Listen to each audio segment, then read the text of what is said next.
Across the vast waters of the Indo-Pacific, something big is quietly unfolding. Japan is sending a new generation of 800-foot warships to sea, billion-dollar carriers built to launch stealth fighters into some of the most contested skies on Earth. For generations, the country swore it would never return to aircraft carriers. Now those ships are back, and what they can do is beginning to shift the balance of power across the Pacific. Japan's return to aircraft carriers. Japan walked out of the Second World War in total defeat. Cities were burned, the empire was gone, and people were tired of seeing their sons die far from home. Out of that shock came a new basic law for the country. In that law, one short article promised something very extreme. Japan would never again use war to solve problems with other countries, and it would not keep forces built for war. That article became known as Article 9, and for decades it shaped everything Japan did with its military. On paper, Article 9 sounds simple. It says Japan gives up the right to use war, and it will not keep land, sea or air forces that look like a normal army or navy. In real life, things got more complicated very fast. The Cold War started, the Soviet Union built up forces nearby, and the United States wanted Japan to help guard sea lanes and air routes in Asia. So, Japan created something with a careful, lawyer-friendly name, the Self-Defense Forces. The idea was that these were not war forces that could invade other countries. They were forces that would only fight if someone came after Japan first. At sea, this new navy took on another careful name, the Japan Maritime Self-Defense Force. For a long time, its job was very narrow. Its ships guarded tankers bringing oil to Japan. They hunted submarines that might threaten those ships. They cleared old mines left in the narrow seas. They helped after tsunamis and big storms, carrying food, water and helicopters to places where roads and bridges were gone. It looked and acted more like a mix of Coast Guard and rescue force than the kind of navy that sails around the world with big carriers and offensive weapons. That quiet pattern held for many years. Japan stayed focused on defence, and most people in the country got used to the idea that their navy was there to protect sea lanes and help in disasters, not to start fights. But the world around Japan did not stay quiet. Step by step, the neighbourhood got sharper and more dangerous. North Korea began testing missiles that flew over Japan and splashed down in the Pacific. Those launches showed that Japanese cities and air bases were within easy range of hostile rockets. At the same time, China started to build a huge modern navy and air force. Chinese ships and planes began to show up more often near the Senkaku Islands in the East China Sea, a group of small, rocky islands that Japan controls but China also claims. Chinese aircraft also pushed more often into the air zones around Taiwan and over the Taiwan Strait. These moves mattered for one simple reason. Japan's economy lives on trade. Tankers and container ships carry fuel, food, and factory parts in long lines through the South China Sea and the Taiwan Strait, then up past the East China Sea into Japanese ports. If those sea lanes ever became unsafe, the whole country would feel it in days. At the same time, modern missiles kept getting better, longer range, more accurate, harder to shoot down. Many of Japan's best fighter jets sit at fixed air bases on land. Those bases have runways that are easy to spot from space and hard to move. More and more, planners in Tokyo had to ask themselves a hard question. What if those runways are hit in the first wave of a crisis? If long concrete strips are cratered, even the best jets cannot take off. So without throwing away Article 9, Japan began a slow, careful shift. The basic idea was simple. If bases on land might be knocked out, you need moving bases at sea. A ship with a long flat deck is much harder to hit and can move to safer water. It can also sail closer to the places where your tankers and islands are at risk. That line of thinking is what slowly opened the door back up to something that, for a long time, nobody in Japan wanted to say out loud: aircraft carriers. Of course, they did not start by calling them carriers. In late 2009, Japan's defense ministry announced plans for a new type of large helicopter destroyer. The first of this new class would later be named JS Izumo, the second JS Kaga. On paper and in public speeches, these ships were sold as big, flexible destroyers with space for many helicopters. But if you looked at the shape, the picture felt very familiar. Each ship is about 800 feet long, with a full-length flight deck from bow to stern. To an ordinary person, they look exactly like small aircraft carriers. When Izumo was laid down and later commissioned, officials stressed the safe story. They said her main jobs would be hunting submarines, acting as a command ship for groups of destroyers, and helping in disaster relief. The same went for Kaga. The deck had markings for helicopters, not jets. There were no catapults to fling heavy aircraft into the air, and no arresting wires to grab them when they landed. The public line was clear. These were not carriers, they were just big destroyers with lots of helicopter space. Under the skin, though, The designers had already left clues about where this could go. Izumo and Kaga were built with strong aircraft elevators that could lift more than just light helicopters. The deck paint and structure were chosen with the idea that they might one day handle hotter exhaust from bigger aircraft. Analysts outside Japan noticed that the ships were large enough and flat enough to support short takeoff and vertical landing jets, as long as the right type of aircraft was chosen later. Even in their helicopter-only stage, these ships were not toys. They carry modern radar to watch the sky, sonar in the bow to listen for submarines, and a digital combat system that can pull in data from other ships and aircraft. For close-in protection, they mount rapid-fire gun systems and short-range missile launchers meant to knock down incoming threats at the last second. At full load, they displace around 26,000 tons, carry several hundred crew and staff, and can host a mix of helicopters for hunting submarines and rescuing people at sea. Still, for the first few years after Izumo joined the fleet in the middle of the 2010s, the line held helicopters only. The ship took part in anti-submarine work and long-range cruises that showed the flag and reassured partners. Back home, many people saw her as just another step forward in a slow, careful build-up of defensive power. The word carrier stayed off the front pages. What changed was not the ship itself so much as the world around it, and the arrival of a new kind of jet. The Lockheed Martin F-35 program was moving from test phase into real service. For Japan, the most interesting version was the F-35B. This model can take off in a short run and land almost straight down, using a lift fan and a swiveling exhaust nozzle. It does not need a long runway or a heavy catapult. That makes it a perfect match for a compact ship with a straight, flat deck like Izumo or Kaga. The F-35 family is also stealthy. Its shape and special coatings help it hide from many older radars. It carries sensors that let the pilot see far in every direction and share what the jet sees with ships and other aircraft. In simple terms, one F-35B can act like a flying scout, sniper, and early warning radar all at once. From Japan's point of view, putting that kind of jet on a moving sea base would make it much harder for any rival to move ships or aircraft near its islands without being noticed. In December of 2018, Japan's cabinet took a big step. It quietly approved plans to modify the Izumo class so the ships could operate F-35B jets. The official wording was careful. The ships would become multi-purpose operation destroyers, not carriers. But the details of the plan told the real story. Engineers would reinforce the flight decks to handle the extra weight and the intense heat of vertical landings. They would change the bow shape from the original trapezoid to a more square form to give jets more safe space for takeoff runs. New lighting and markings would be added to guide jet pilots during night and bad weather operations. Money for the first round of work was set aside in the 2020 budget. After that, Izumo went into the yard for deck strengthening and the first set of changes. Later phases would finish the new bow shape and adjust some of the spaces inside the ship to handle jet fuel, spare parts, and weapons for F-35B squadrons. Kaga followed with her own program, moving along the same path from helicopter destroyer on paper to light carrier in all but name. While shipyard workers were cutting and welding steel, Japan was also making its choices in the air. It decided to buy a very large fleet of F-35 jets. The plan on record calls for around 105 F-35A fighters, which use normal runways, and 42 F-35B fighters, which have the short takeoff and vertical landing system. That total would make Japan the biggest F-35 user outside the United States once all jets are delivered. The runway-based F-35A jets joined squadrons at air bases on the main islands. The F-35B jets, though, are tied directly to the story of Izumo and Kaga. In 2025, Japan began deploying its first F-35B fighters to Nutabaru Air Base in the south of the country.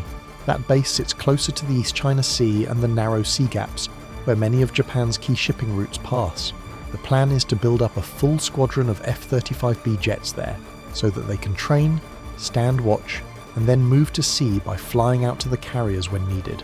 To give these jets a place to practice short takeoffs and vertical landings in a safe, controlled way, Japan is also building a new training field on Majishima, a small island to the south.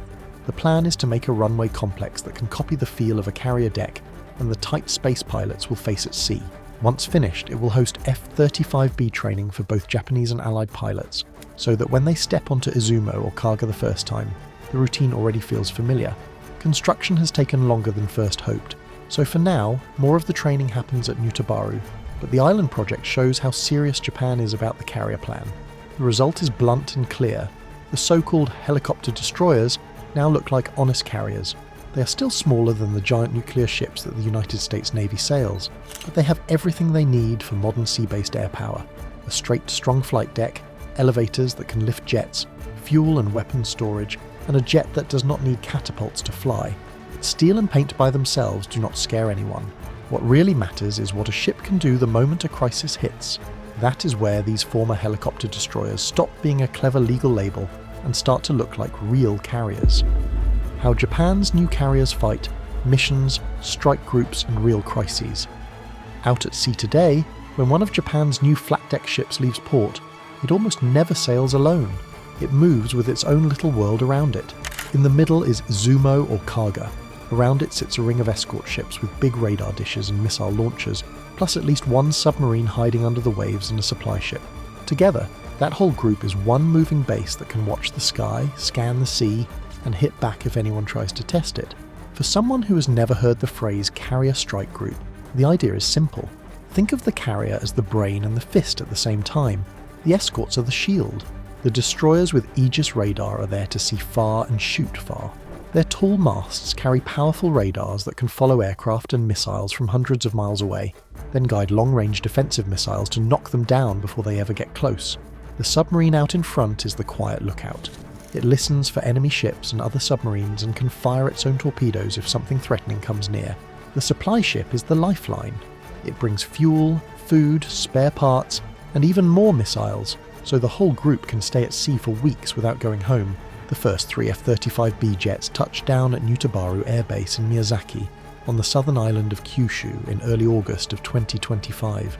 The Air Force plans to have 8 of them at that base by the end of March of 2026. On the ship, you will not see long lists of aircraft types. You see a simple mix built around jobs. The F-35B jets are the eyes and the spear. They can take off in a short run, stay low, use stealth to avoid radar, and send a live picture of the battle space back to the ship and to other friendly units. The ship also keeps anti-submarine helicopters that dip sonar into the water and drop torpedoes on any submarine that gets too close, plus search and rescue helicopters that can pick up survivors from the sea or carry supplies to shore. The exact numbers on deck can change, but the idea stays the same. All of this only works if the group can share what it sees. Inside Izumo or Kaga, there is a large command room packed with screens and communication gear. United States Navy officers who have toured the ship point out that it can run several air operations at the same time and has space for medical care and for a crisis command team. The radar picture from the carrier and the Aegis destroyers, the sonar picture from the escorts and the submarine, and the sensor picture from the F-35B jets all flow into one digital brain. From there, the crew pushes that picture back out over secure data links to other ships, aircraft, and even ground units on the nearest islands. In a tense moment, that means a commander on Izumo can see an unknown ship or aircraft and tell everyone else. These ships are not only built for combat. Japan is hit over and over by earthquakes, typhoons, floods, and landslides. In April of 2016, just 1 year after Izumo was first commissioned, a strong pair of earthquakes hit the Kumamoto region on Kyushu. The ship joined disaster relief and loaded about 160 Self-Defense Force personnel and about 40 vehicles in Hokkaido, then carried them south to Kyushu in about 3 days. On missions like this, Izumo is a giant ferry and a floating truck stop at the same time. It can move troops, trucks, and fuel in big numbers faster than normal ferries can, and it can support helicopters that shuttle relief supplies and medical teams ashore. Inside the ship, some rooms turn it into a floating clinic and control center. The hangar and the medical spaces can be set up with extra beds, and the ship's communication gear can be used to coordinate many helicopters, small ships, and local rescue teams at once. In a major quake or tsunami, when airports and roads are damaged, that big flat deck becomes a parking lot for helicopters bringing in water, food, and doctors. Japan's Navy has done this kind of work many times, from domestic disasters to helping overseas, so the idea is proven. Izumo and Kaga simply give them a much bigger floating base to do it from. When there is no disaster and no shooting, the carrier group still has work. Every year, Japan sends warships on long Indo-Pacific deployments that last for months. In 2025, for example, Izumo sailed with destroyers and a submarine as part of a 5-ship task group that crossed the Philippine Sea and the wider Pacific, training with partners and visiting ports. These cruises show the flag in places like Southeast Asia and the Indian Ocean, reassure partners that Japan will help keep sea lanes open, and give the crews long-distance practice in running flight operations, anti-sub patrols, and live missile drills far from home, the message is quiet but clear. Japan is not just guarding the water right off its own beaches anymore. Some of the most eye-catching missions so far have been joint drills with other carrier navies. In 2021, the British carrier Queen Elizabeth and her strike group trained side by side with Japanese ships near Japan at the end of a long Indo-Pacific cruise. In 2024 and 2025, United States Marine Corps F-35B jets flew on and off Kaga during sea trials.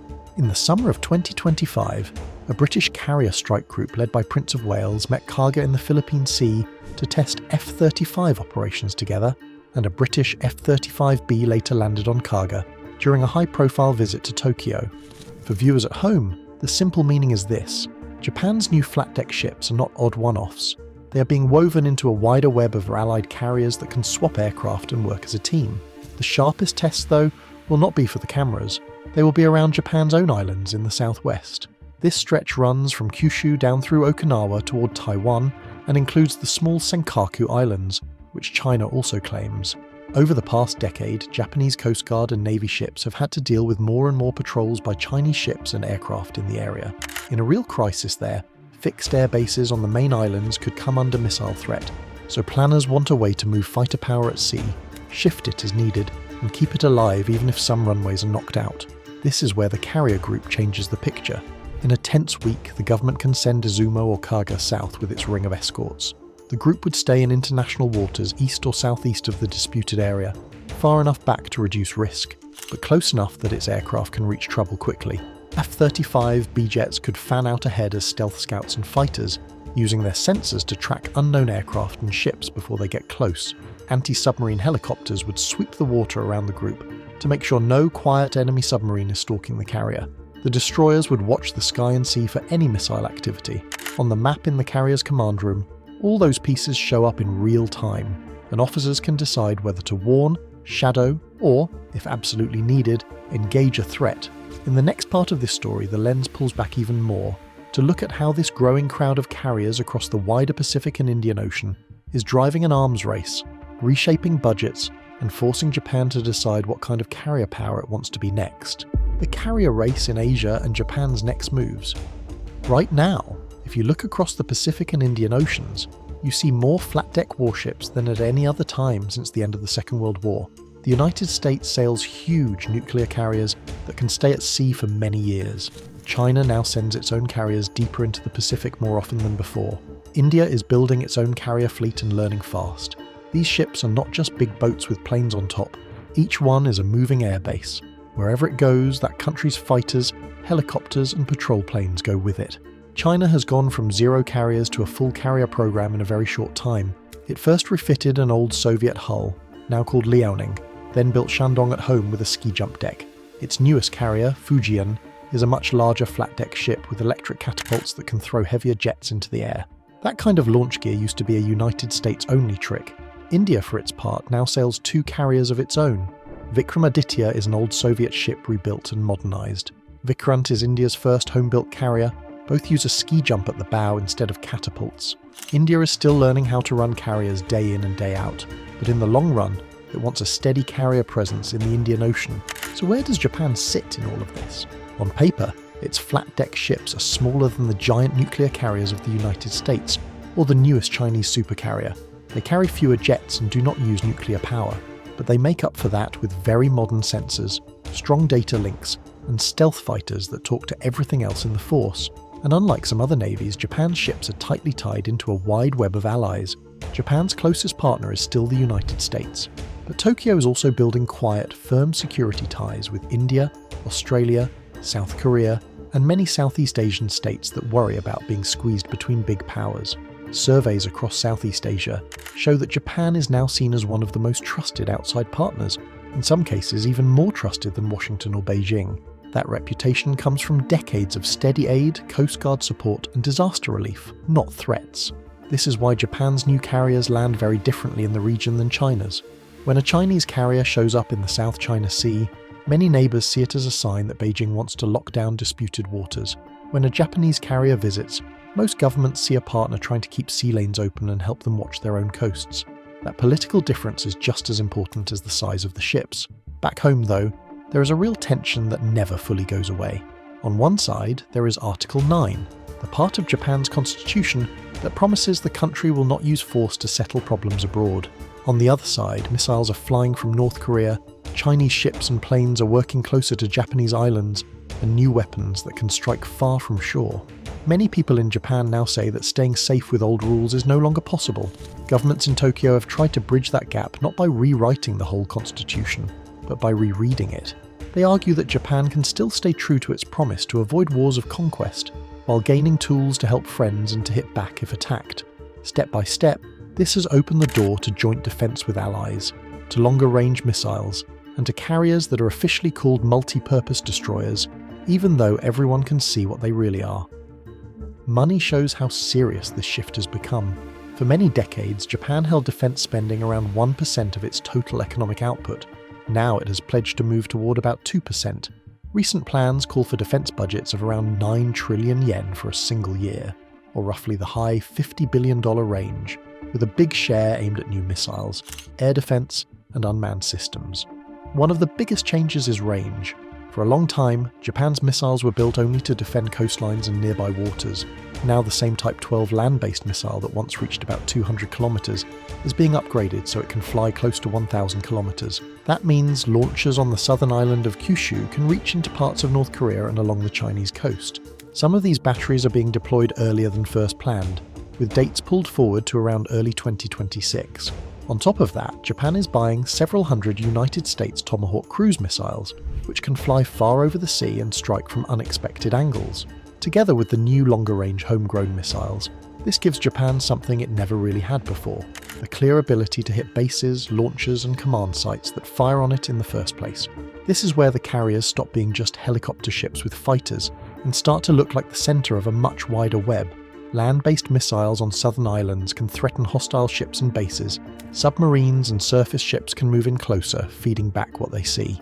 High-end fighters from the carrier decks can help find targets and guide strikes. The whole point is to make any enemy planner think very hard before deciding to pull the trigger. Of course, not everyone in Japan is happy with this direction. Supporters of the build-up say the country waited too long to adjust, and is only now catching up with the threats around it. Critics worry that once a country buys long-range missiles and runs real carriers, it becomes easier for future leaders to use them in ways that go beyond strict self-defense. Opinion polls now show growing concern about China's military strength and strong public support for Japan's self-defense forces. That gives the government more room to increase spending and expand its defenses. While that debate continues, planners are already thinking about the next generation of aircraft that will fly from Japan's ships. Tokyo has joined Britain and Italy in the Global Combat Air Programme, a project to build a new stealth fighter expected to arrive in the mid-2030s. The idea is to create a jet that works closely with drones, carries more weapons than today's fighters, and acts like a kind of quarterback, linking many different systems together during a battle. For Japan, the program also helps ensure that its next generation of pilots and engineers stays at the cutting edge of aviation technology. Thanks for watching. Now check out the videos popping up on screen for more unbelievable stories.